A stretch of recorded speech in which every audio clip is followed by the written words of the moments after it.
We call this Plan Commission meeting to order. This meeting has been given notice in accordance with Section 19.83 and 19.84 Wisconsin statutes in such form that will apprise the general public and news media of subject matter that is intended for consideration and action. Roll call shows all members are present except for Chairman Walter and Commissioner Williams. A motion would be in order to appoint a chairman pro tem. Second. Who's gonna be the, who are you motioning? I'm sorry, David Baum. That's correct. And I'm correct. I'll second that. Chance? Or so on the door. Yes. I didn't bother. I will get- A motion has been made and seconded to appoint trustee Baum as chairman pro tem. All in favor of the motion signify by saying aye. Aye. Opposed, motion carries.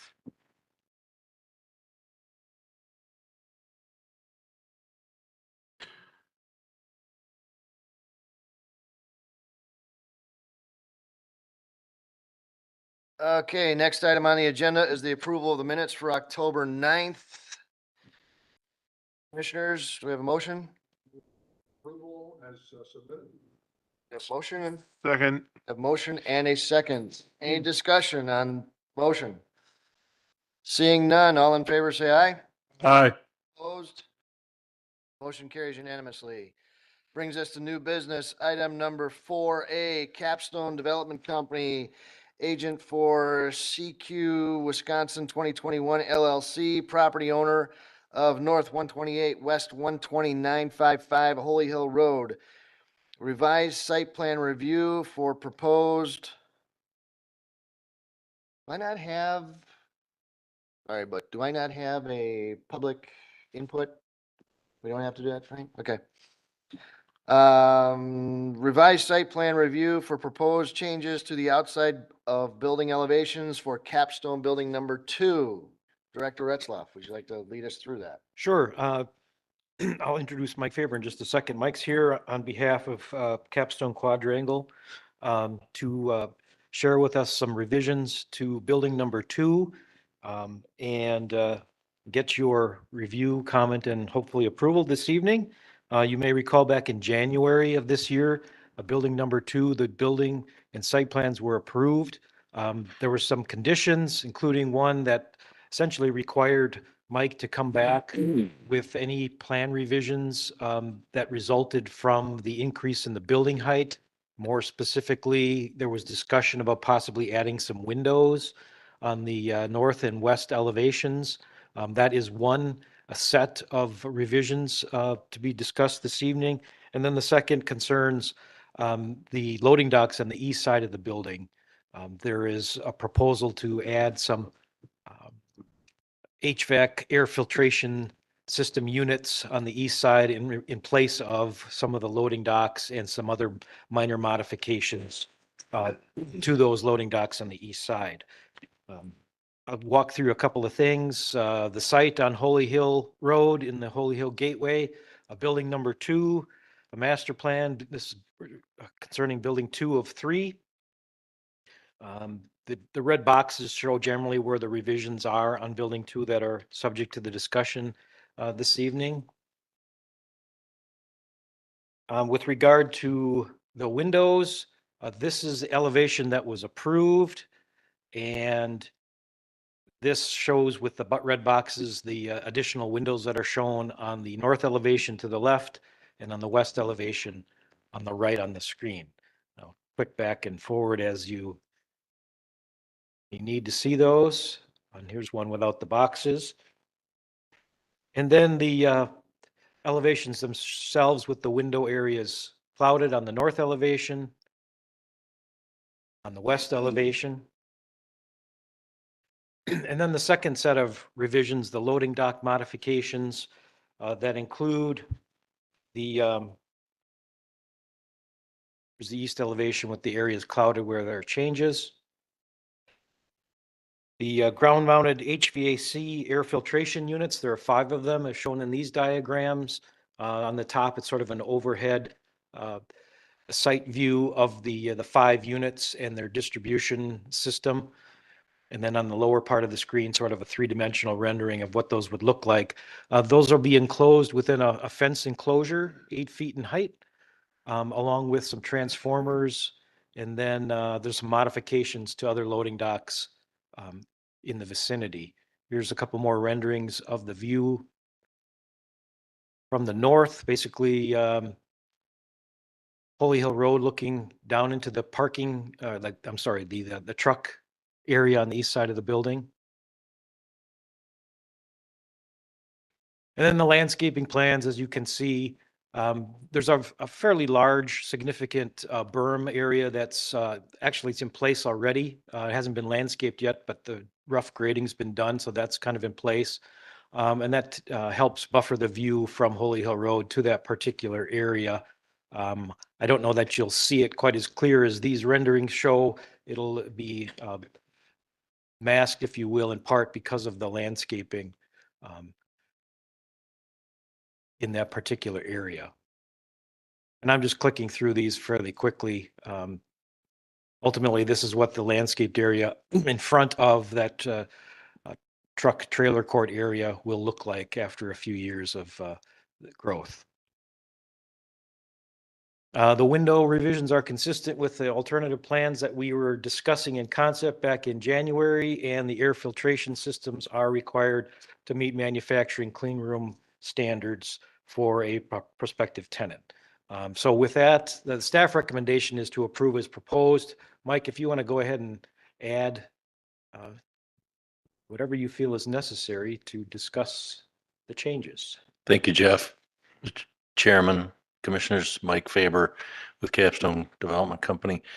On this phase 2 building, we feel fortunate to have landed our first tenant in this phase 2 building. They're taking just under 60% of the building, and most of that space is for high precision manufacturing.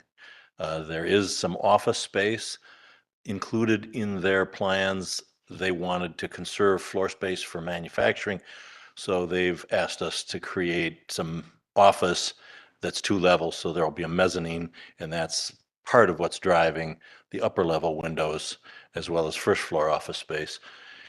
And they do have a small amount of warehousing to support the production. We suspect that there will be future expansion from this tenant. The tenant's headquarters is already in Germantown. It's MGS. So they have their campus down off of Maple in the existing industrial park area. So this is very close to them. We got to know them when they were a tenant of ours down in Oak Creek for about 7 years.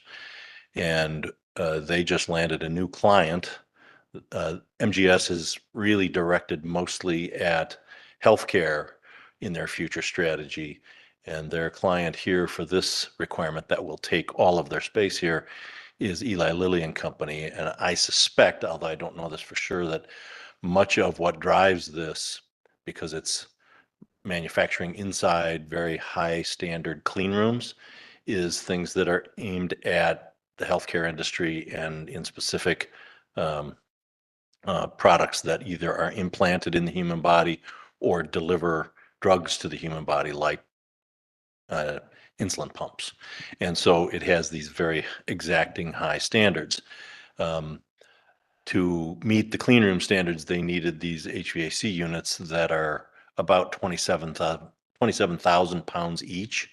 So it didn't make a lot of sense to try and change the structural design of the building to put them up on the roof. That's also probably harder to screen up there for visibility for aesthetic purposes.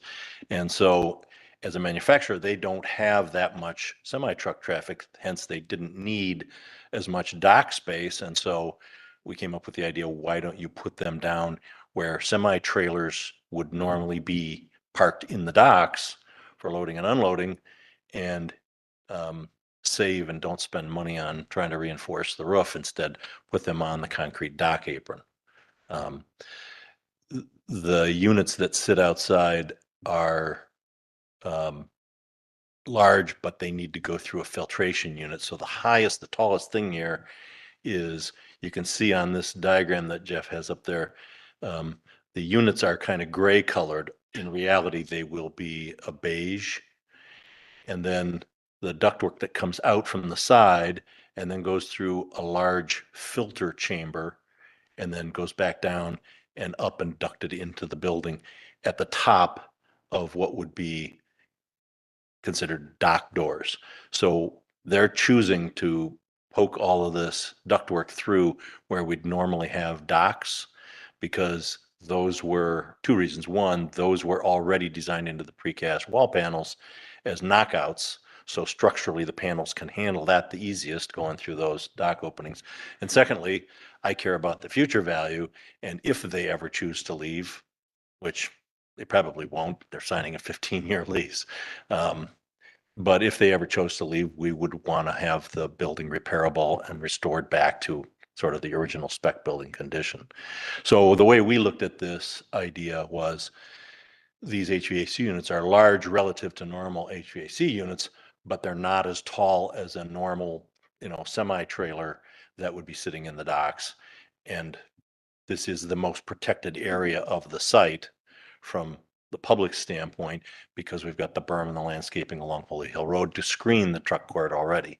Nevertheless, they don't look at the fences around these as screening fences. They look at them as security fences so that nobody can come and fuss with their precision equipment. Okay. Beyond that, we like the window patterns.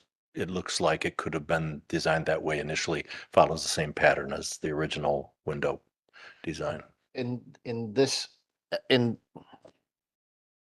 elevation that you have here, this is just, the building is just emblematic of the building. It's the HVAC units. That's not the way the building is supposed to look. clean On Correct. the back, right? Yeah, the HVAC guys did this 3D rendering, not the architect. Okay. So they just took the box Yeah. and CAD and they paid attention Yeah, to the we're HVAC. just looking at this for the HVAC units. We're not changing the building. Correct. Okay. All right. Anything else you'd like to add? No, I think that's good. Okay, commissioners. Motion, question, comments? How do you want to start? With a motion to approve, subject to, I don't know, I couldn't get to the, do we have any conditions? I didn't have any conditions, no. I got two questions, but if somebody wants a second.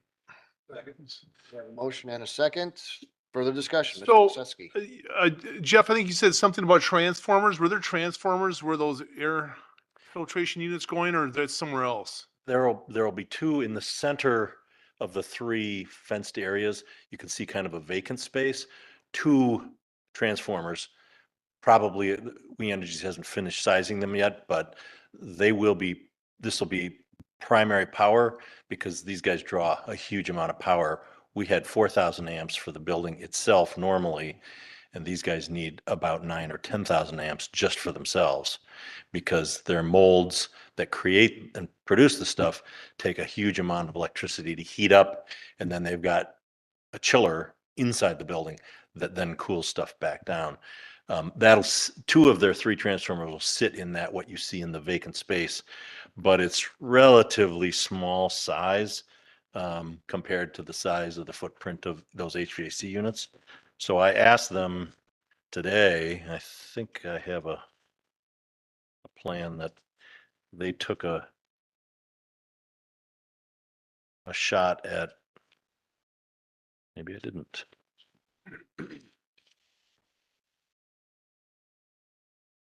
No, I don't.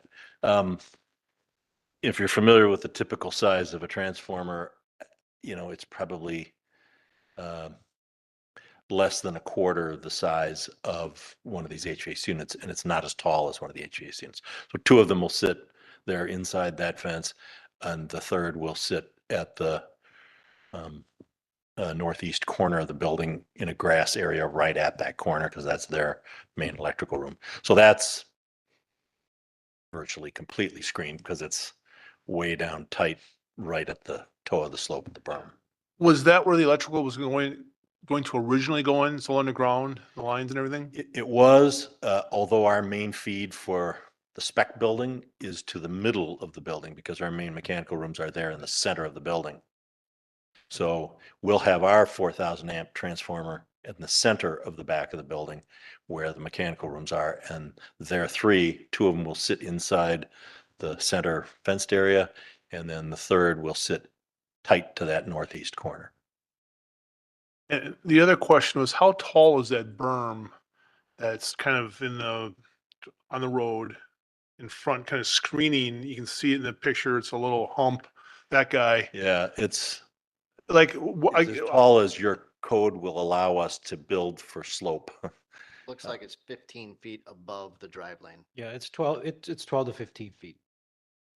In fact, we've even recently decided to add a little retaining wall on that drive lane that'll go around the third phase. We wanted that berm even higher than you've already approved. So we're adding a retaining wall to allow us within the allowable slope to take that part even higher. Okay, thanks. Further questions? No further questions?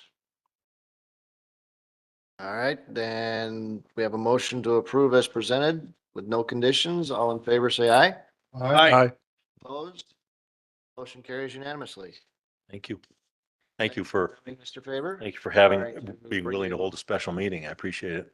We're facing time deadlines, hoping we can beat the cold temperature drop because we need to finish paving the concrete apron in front of the docks and cutting in the windows.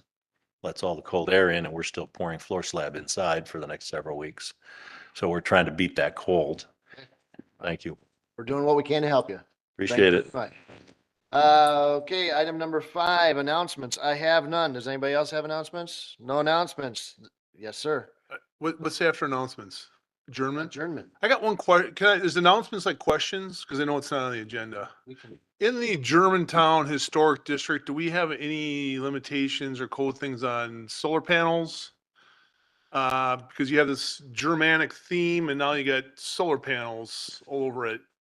Chase Bank? Yeah. thank- Yeah, the village is limited in what it can do with regard to wind and solar energy systems like that. Particularly building mounted items. Unless it pertains to safety, we really can't regulate or prohibit them from going in. And that's like a federal thing or state? Probably federal, right? It's a state statute. I forget the specific section of 66062 or something like that, but it applies not only to commercial, but residential as well. So there, we're in some ways at the mercy of those that propose those sorts of systems and how they might look. If it's purely aesthetics, there's really nothing that we can do about it other than to keep them within setbacks that apply. And heights that might apply in the case of, for example, the Chase Bank. I mean, it's not completely terrible, but it's just, But it's on the north side of the roof too. no, it's like, what is that? It's not on the south side. What is it, check in a box somewhere? Yes. We're sustainable. So they got. Yeah, the one on the north side was sort of questionable, but Mr. Faber, you wanted to make a comment? The subject of solar panels is of interest to us because we've been considering the economics of them on industrial buildings, which are big flat roofs. I was very pleased to learn recently that the new standard is that they're not up at a steep angle where they're going to be very visible. Reason they get almost performance when they're down at a low angle, low enough that they still have snow and stuff slide off of them. And the manufacturers and people who install those systems want them held back from the edges of buildings with like a 10 or 15 foot buffer zone around the outside edge so that you don't help cause drifting. Because in many buildings, that's where the roof drains are located. I'm just shocked that they seem to have positive economic impacts, more so in Minnesota than Wisconsin. Minnesota subsidizes, or at least I shouldn't say subsidize, they require the utilities to accept and pay a certain price for the energy that that the solar panels create. But it's like 25-year period. If I put some on our buildings, on building this size, I'd probably get $1 million. I'm not running it, I'm not operating it. Somebody else owns it. It's just, they're just a tenant that wants to rent my roof. They rent your roof. And that's different than you're talking about where the panels are really visible. But I don't think that the larger scale systems are aesthetically to all. And when you have to replace your roof in 15 years, what's the additional cost of lifting those panels, working around them? They've agreed, the people I'm talking to right now have agreed that we can require them to move them and get them out of the way up to a certain number of hours per year for small. Nice. Haven't gotten documents yet, but re-roof the whole thing. I suspect that they'll unplug a certain portion of them, work in that area, goes back in so that they're not out of some portion, 10%.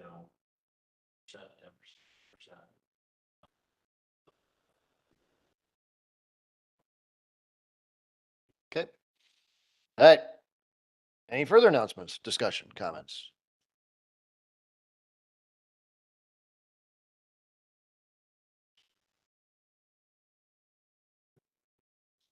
Not if they have to poke holes in it to fasten the support You structure. want to talk about signage on roofs? Talk about. That's why you don't want to sign in. All right, on that note, I will adjourn the meeting at 6:53. Thank you, gentlemen, for showing up on Yes, thank you all for coming out. evening for a quick meeting.